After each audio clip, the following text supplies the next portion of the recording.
یہ وہ جہاز تھا جس پر پوری ایویشن انڈسٹری کو بہت فخر تھا۔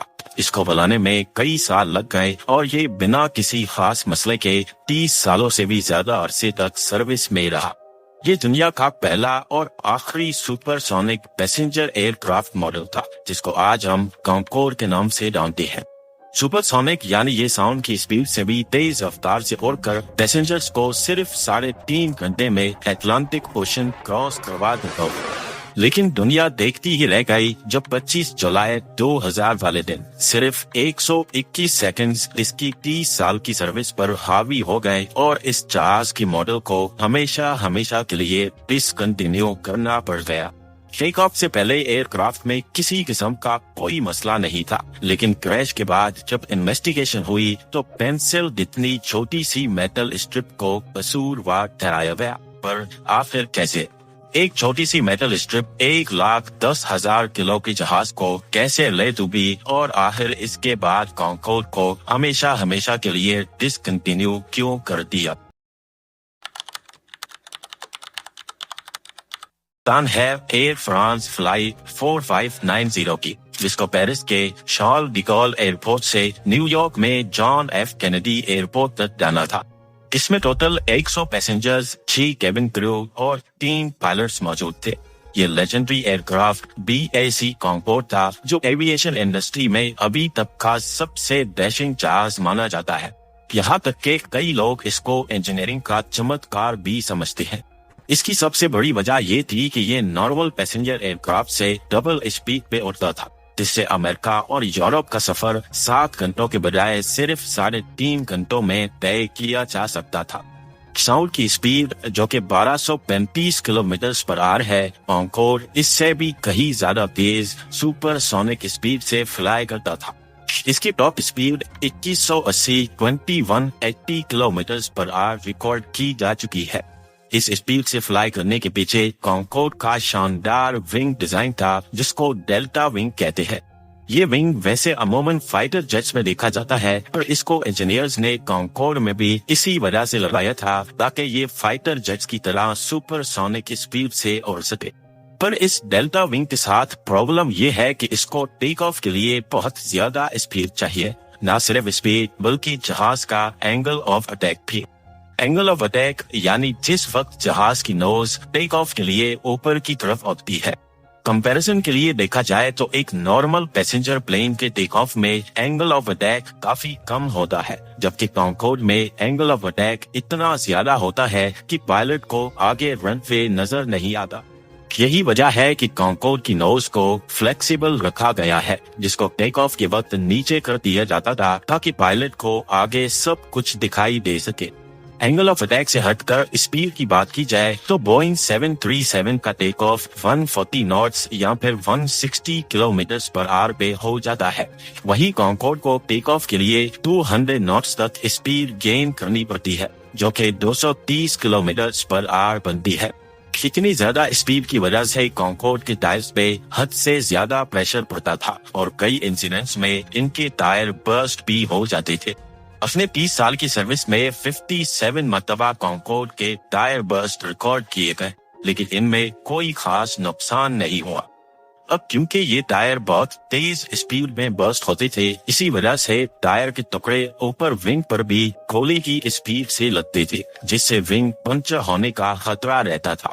اور کیونکہ دوسرے ایئر کرافٹ کی طرح فیول کانکورڈ کے ونگز میں ہی اسٹور ہوتا ہے، کوئی معمولی ٹائر برسٹ فیول لیکیج کی وجہ نہ بنے، اسی لیے انجینئرز نے کانکورڈ کے شروعاتی ماڈلز میں ہی اس کے لینڈنگ گیئر میں کچھ چینجز کی اور ٹائر کو زیادہ مضبوط بنا دیا۔ ان چینجز کی وجہ سے کانکورڈ کے ٹائر برسٹ کا مسئلہ کافی حد تک سالو ہو چکا تھا۔ اتنی ٹیکنیکل انفارمیشن ایئر فرانس 4590 کے اس حادثے کو سمجھنے کے لیے کافی ہے۔ 25 جولائی 2000 کو دوپہر کے 2:35 پہ ایئر فرانس فلائٹ 4590 ڈپارچر کے لیے بالکل تیار تھی۔ دونوں پائلٹس اور ایک فلائٹ انجینئر سب کے سب کافی ایکسپیرینس تھے۔ پیسنجر بورڈنگ کے بعد انہوں نے ٹاور سے رن وے پر جانے کی پرمیشن مانگی۔ پیرس کے ایئرپورٹ پہ 2 رن ویز ہے، 26R اور 26L۔ 26R लंबा रनवे है और कॉन्कोर्ड को भी टेक ऑफ के लिए लंबा रनवे ही चाहिए था, लिहाजा कंट्रोल टावर ने उनको 26R तक जाने की परमिशन दे दी। फ्लाइट 4590 टैक्सी वे रोमियो से होती हुई 26R पर जाकर अलाइन हो गई, लेकिन मसला ये था कि कॉन्टिनेंटल एयरलाइंस का DC-10 एयरक्राफ्ट पहले से 26R पर टेक ऑफ के लिए रेडी था, वही रनवे जिस पर कॉन्कोर्ड को भी टेक ऑफ करना था। पहले DC-10 को टेक ऑफ करना था और उसके बाद एयर फ्रांस के कॉन्कोर्ड की बारी आनी थी। इस दौरान कॉन्कोर्ड के कैप्टन ने फ्लाइट चेक्स किए, जो कि टेक ऑफ से पहले एक नॉर्मल प्रोसीजर होता है। इन फ्लाइट चेक्स में दोबारा से जहाज की वेट और फ्यूल का जायजा लिया जाता है, क्योंकि इसी पर जहाज का टेक ऑफ डिपेंड करता है। खैर, जब कॉन्टिनेंटल एयरलाइंस के DC-10 ने अपना टेक ऑफ शुरू किया, तभी उसके राइट इंजन से एक छोटी मेटल स्ट्रिप अलग होकर रनवे पर गिर गई। इस जहाज के पायलट ने ऐसा कुछ नोटिस नहीं किया और वो टेक ऑफ करके निकल गए।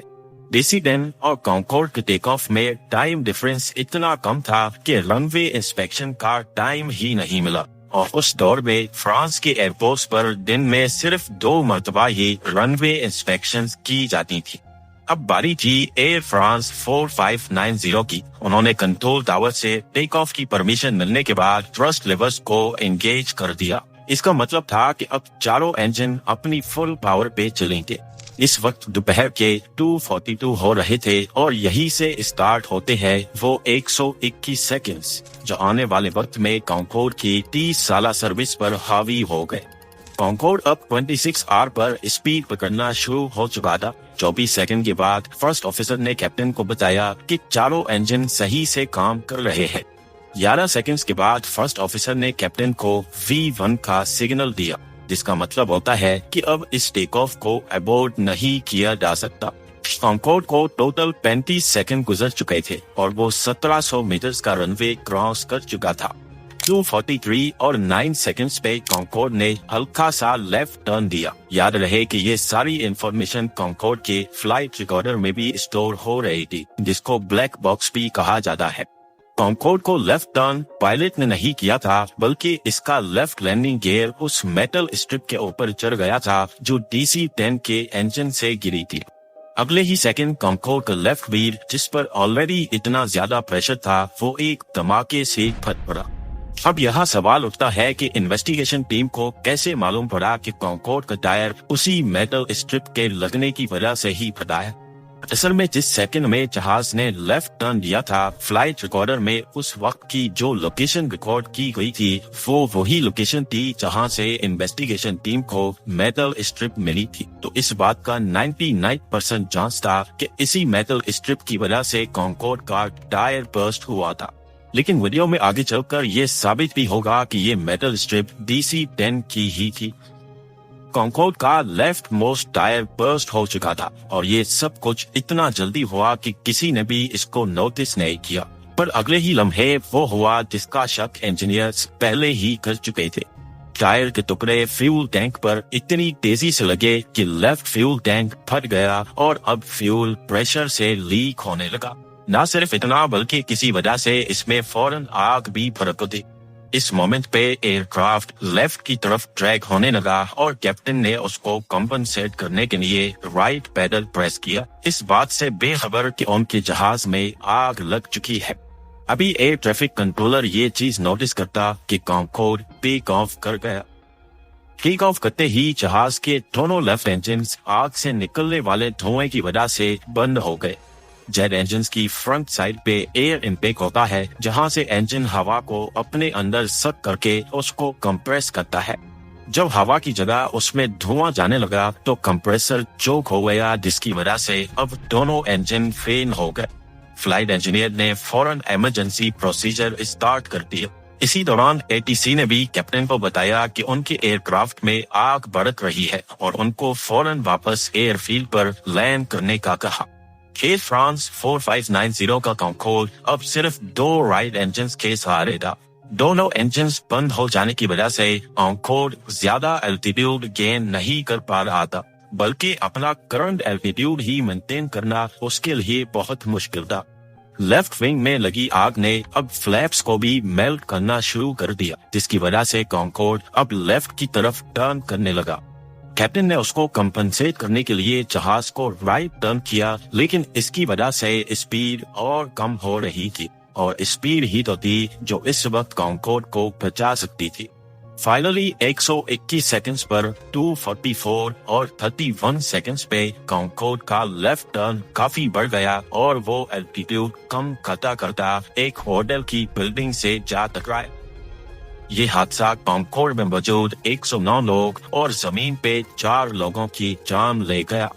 एक्सीडेंट के फौरन बाद ही क्रैश साइट को सील करके इन्वेस्टिगेशन स्टार्ट कर दी गई, और जैसा कि मैंने पहले बताया, इन्वेस्टिगेटर्स ने फ्लाइट डेटा रिकॉर्डर की मदद से रनवे के उस हिस्से को सर्च किया जहां से कॉन्कॉर्ड लेफ्ट टर्न हुआ था, तो वहां उनको वो मेटल स्ट्रिप पड़ी हुई दिखाई दी। उन्होंने कॉन्टिनेंटल एयरलाइंस के DC-10 का मुआयना किया तो वाकई उसके राइट इंजन में वो मेटल प्लेट मिसिंग थी। जब इन्वेस्टिगेशन टीम ने कॉन्टिनेंटल एयरलाइंस की मेंटेनेंस हिस्ट्री चेक की तो मालूम पड़ा कि इस मेटल स्ट्रिप को इंजन मैन्युफैक्चरर की SOP के खिलाफ जाकर एक नहीं बल्कि 2 बार रिपेयर किया गया था।